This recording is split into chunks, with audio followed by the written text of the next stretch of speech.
शिवरात्रि पर भी भगवान शंकर के मंदिर में जाना, श्रावण के महीने में शंकर की आराधना करना, शिव भक्ति को अपने हृदय में बिठाना, तो कहीं ना कहीं शंकर की जो करुणा हमारे पुण्य की।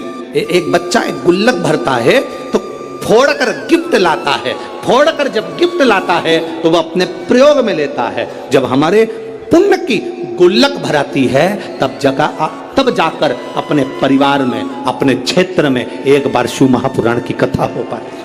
संसार में अगर उसके जीवन में कभी दुख की एक घड़ी भी आई है तो उसके कर्म से आई है।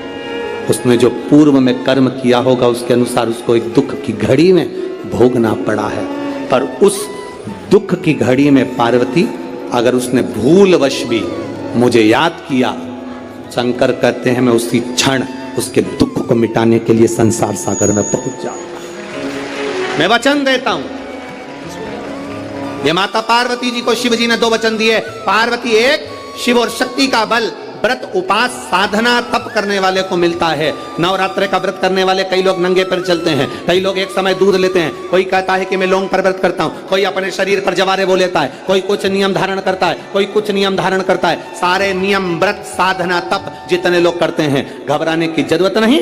ये बल तुम्हें जो देता है वो शिव देते हैं, वो भगवान शंकर शक्ति के साथ देते हैं। और ध्यान देना, दुख की घड़ी में अगर तुम्हारे कर्म के अनुसार तुम्हें दुख भोगना पड़ रहा है तो उस दुख में भी घबराना नहीं। अगर दुख परमात्मा ने दिया है तो वो उस दुख को समाप्त करने का बल भी आपको प्रदान करता है। वो शिव तत्व है, वो घड़ी है शंकर, वो शंकर है, वो घड़ी शिव है।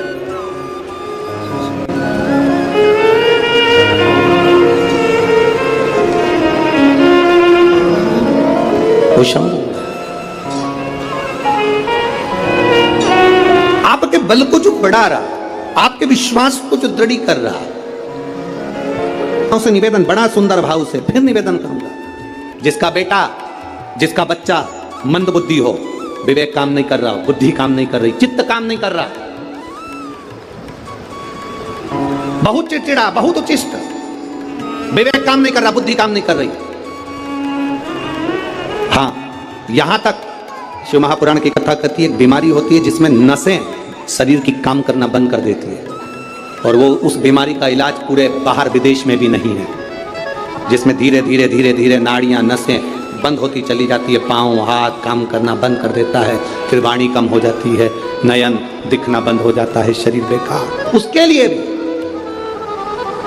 कोई मंदबुद्धि है, उसके लिए भी शिव महापुराण की कथा कहती है, हफ्ते 2 हफ्ते में कभी सोमवार के दिन भले मट्टी का बर्तन तुम्हारे घर में नहीं हो, घर में कोरा सा दिया भी हो, कोरा दिया, दिया कोरा मतलब उसमें दीप ना लगा हो, मट्टी का नया दिया, उसमें अगर आपने थोड़ा पानी भरकर रख भी दिया और उसमें गलते गलते वो पानी ज़्यादा नहीं भी बचा, 2 बूंद भी बचा है, और वो 2 बूंद भी अशोक सुंदरी वाली जगह पर चढ़ा है, और वही पानी जिसकी विवेक, जिसकी बुद्धि, जो मंद बुद्धि कहा जाता है, उसको अगर बेलपत्री के साथ में वो जल की 2 बूंद भी उसको दी जाए तो वो विवेकवान बनता चले जाता है, उसकी बुद्धि काम करना प्रारंभ करती है। कितना भी मंद बुद्धि हो, पड़ा रहता हो, पड़ा है, मुंह से राल बह रही है, वो बोल नहीं पा रहा, शरीर विग्रह बेकार बिल्कुल, उसके लिए भी ये कार्य करता है। शिव पर चढ़ा हुआ मट्टी के पात्र का जल सुख प्रदान करता है। हमारे यहाँ नवरात्रे में जवारे बो जाते हैं, आप लोगों को इधर बोते हैं कि नहीं बोते मालूम नहीं, हम बोते हैं इधर। मट्टी के पात्र में जवारे बोए जाते हैं, कुंडी में जवारे बोए जाते हैं, मट्टी में गेहूं डालकर जवारा बोया जाता है। उस जवारे की मूलता क्या कहती है, उस जवारे की महत्वता क्या कहती है, क्यों बोए जाते हैं जवारे, उस जवारे की महत्वता क्या है, नवरात्रे में 9 दिन जवारे क्यों बोते हैं, उसको बोने का कारण क्या है। केवल कोई कहे कि हम ठाकुर जी को भजते हैं, भगवान कृष्ण को भजते हैं, कोई कहे हम तिरुपति बालाजी को, नारायण को भजते हैं, कोई कहता है कि हम हरि विठल को, पांडुरंगा को भजते हैं, हमारे यहाँ हाँ हम इनको भजते हैं तो जवारे नहीं बोते। ना ना, पुष्टि मार्गी है, ठाकुर जी की सेवा करने वाला है, उसके यहाँ भी ये 9 दिन जवारे बोए जाते हैं। रामानुज संप्रदाय से जुड़ा हुआ है, नारायण की पूजन कर रहा है, उसके घर में भी जवारे बोए जाते हैं। पांडुरंगा हरि विठल की उपासना कर रहा है, उसके घर में भी जवारे बोए जाते हैं। जवारे का महत्व हमारे यहाँ शास्त्र कहता है, क्या महत्व है उसका, क्या फल है उसका। महाराज, जब देवी माता ने दुर्गा भवानी को पंचायत में बुलाया गया, शिव पंचायत में मां दुर्गा बैठी हुई है, और शिव पंचायत में जब दुर्गा भवानी बैठी, उपद्रवियों ने उपद्रव मचाया, अहंकारियों ने अहंकार मचाया, असुरों ने, राक्षसों ने हाहाकार मचाना प्रारंभ करा, तब उस समय पर देवाधिदेव महादेव माता पार्वती को देखकर, दुर्गा भवानी को देखकर मुस्कुरा रहे थे। केवल शिव मुस्कुरा रहे हैं, पार्वती को देखकर, दुर्गा भवानी को देखकर, मत जगत जननी को देखकर केवल मुस्कुरा रहे हैं। तब देवता सूर्य नारायण ने भगवान शिव जी को देखकर हाथ जोड़कर प्रार्थना करी। भास्कर देव बोले, सूर्य नारायण बोले, बाबा मेरे मन के संशय को मिटा दीजिए। शिव जी ने पूछा क्या काम है, बोलो क्या चाहते हो। शंकर भगवान से सूर्य देव, भास्कर देव कहते हैं, प्रभु आपके मुस्कुराने का कारण क्या। भारत की भूमि पर जितनी जगह पर भी आप लोग कथा सुन रहे हो, आस्था चैनल पर, फेसबुक, यूट्यूब पर जितने लोग कथा सुन रहे हो, बड़े ध्यान से सुनना कि जवारे क्यों बोए जाते हैं। नवरात्रि में जवारे की महत्वता क्यों होती है, क्यों बोया जाता है, मिट्टी में गेहूं डालकर क्यों उत्पन्न किया जाता है, उसकी महत्वता क्या है। सूर्य नारायण पूछ रहे हैं भगवान देवाधिदेव महादेव से, आप दुर्गा भवानी को देखकर मुस्कुराए, आप हंसे हैं, आपके चेहरे पर प्रसन्नता आई है, कारण क्या। और महाराज देवाधिदेव महादेव ने कहा, यहां भगवान विष्णु, गणेश जी, भास्कर देव, आप सब बैठे हो। असुरों ने आक्रमण कर दिया, असुरों ने आक्रमण करा है, और वह असुर आक्रमण कर दिए हैं, तो वो असुर प्रवेश कर रहे हैं, उपद्रव मचाकर, हाहाकार कर कर नष्ट करने वाले हैं इस पूरी पृथ्वी को। तो फिर उसको बचाएगा कौन, कैसे बचेगा। शिव जी ने कहा चिंता मत करो। दुर्गा ने अपने केश का स्मरण किया, एक केश को माता पार्वती जी ने अपने हाथों से छुआ, छूते ही एक कुंड में सुंदर जवारे उत्पन्न हुए हैं।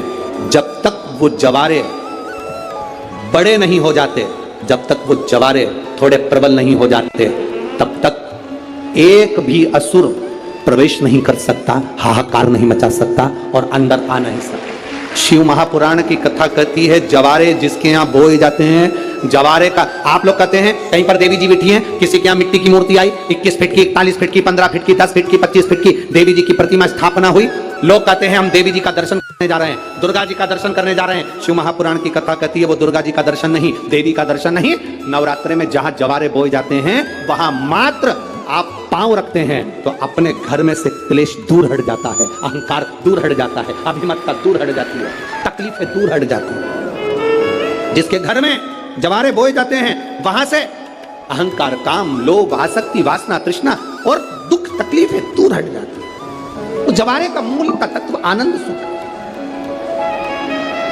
महाराज उसको समझने वाला समझ। कहते हैं बहुत बांधाओं में जब व्यक्ति पड़ जाता है, बहुत बांधाओं में जब व्यक्ति चला जाता है, कुछ ना कुछ समस्याओं में जब व्यक्ति फंसा रहता है, पड़ा रहता है, तो कुंदकेश्वर महादेव का स्मरण करना चाहिए।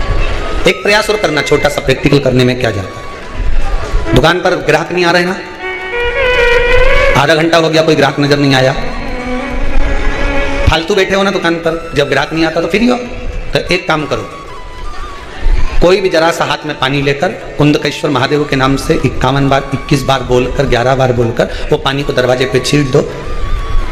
आधा घंटा, ज्यादा से ज्यादा 20 मिनट, आधा घंटा 30 मिनट नहीं लगेंगे और ग्राहक प्रवेश करना प्रारंभ। प्रैक्टिकल करने में क्या जाए। अब इनमें कहीं घटा तुम्हारा कि पानी घट गया, कि बोलने से, कुंदकेश्वर महादेव का नाम लेने से जीवान घट गई, कुछ घटा? फायदा तो तुम्हारा ही हुआ, कुंदकेश्वर का नाम।